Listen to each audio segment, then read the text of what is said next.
Apa itu KKN? Kita semua tahu, korupsi adalah kegiatan memperkaya diri sendiri dengan menggunakan uang orang lain, atau bukan hak kita. Secara definisi, kolusi merupakan sikap dan perbuatan tidak jujur dengan menggunakan kesepakatan secara tersembunyi dalam melakukan kesepakatan yang diwarnai dengan pemberian uang atau fasilitas tertentu sebagai pelicin agar segala urusannya menjadi lancar. Sedangkan nepotisme adalah lebih memilih saudara atau teman dekat berdasarkan hubungan bukan kemampuannya. Jika bicara korupsi di Indonesia, tidak asing lagi dengan Presiden kedua Republik Indonesia, yaitu Soeharto. Berkuasa 32 tahun, sayangnya di akhir jabatannya, beliau dipaksa mundur karena terjerat beberapa kasus, salah satunya korupsi.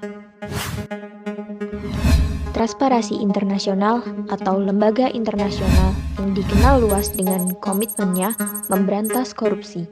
Seperti dikutip BBC News, mencatat kekayaan Soeharto dari hasil korupsi mencapai 15 sampai 35 miliar US dollar. Sebagian besar di antaranya diduga kuat hasil jarahan selama 32 tahun berkuasa di Indonesia sejak 1967. Dalam kasus korupsi Soeharto yang menyangkut tentang penggunaan uang negara oleh 7 buah yayasan miliknya, yaitu 1. Yayasan Dana Sejahtera Mandiri 2. Yayasan Super Semar 3. Yayasan Dharma Bakti Sosial atau Darmais 4. Yayasan Dana Abdi Karya Bakti atau DAKAP 5. Yayasan Amal Bakti Muslim Pancasila 6. Yayasan Dana Gotong Royong Kemanusiaan 7. Yayasan Trikora. Pandangan kasus korupsi terhadap Pancasila. 1. Berdasarkan sila pertama yang berbunyi Ketuhanan yang Maha Esa. Jika kita melakukan tindakan korupsi, berarti sama saja kita telah membohongi Tuhan. 2. Sila kedua yang berbunyi kemanusiaan yang adil dan beradab.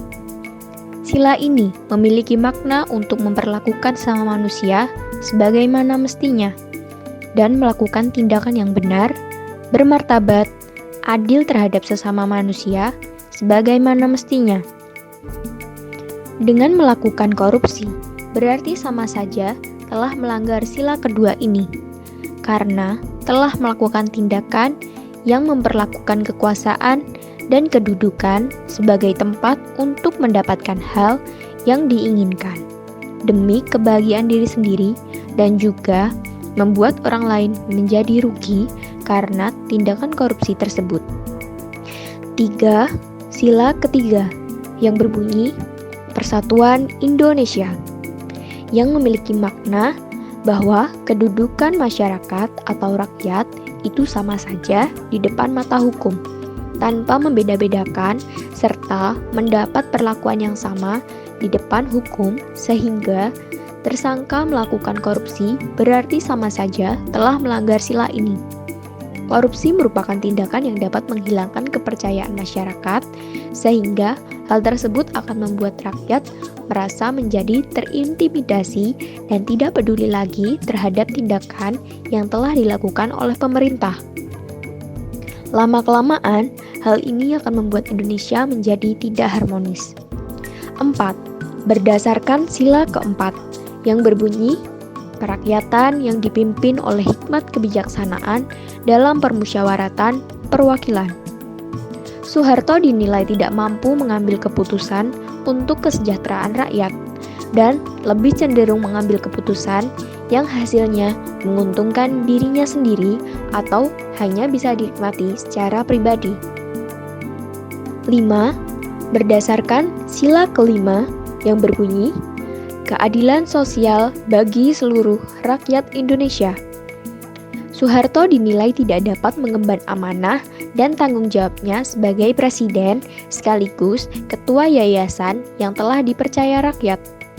Beliau tidak mampu menyejahterakan ataupun memajukan kehidupan rakyat, terutama dalam bidang ekonomi.